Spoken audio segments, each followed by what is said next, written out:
Samantala, Department of Health puspusan ang paghahatid ng serbisyong medikal sa mga pamilyang inilikas dahil sa pag-aalboroto ng Bulkang Mayon.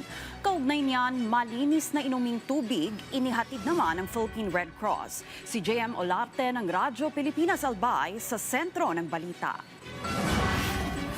Malaking kaluwagan sa pang-araw-araw ng pangangailangan ni na Ate Liza ang regular na supply ng tubig dito sa evacuation center sa Barangay Bariw, Camalig, Albay. Sobrang importante po sa kasi ngayon nagkukulang po sa supply po ng tubig. Kaya nung medyo nahirapan po kami na walang tubig. Thank you so much po sa sinasupply niyo po ng maliit na tubig po.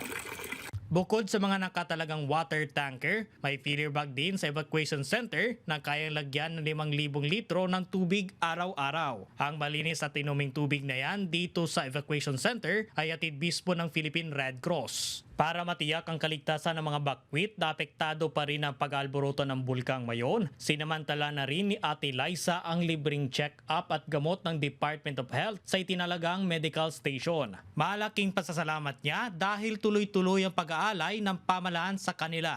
Maraming salamat po sa mga naipaabot po yung tulong para po sa amin. Naalala po, nandito kami sa evacuation center po.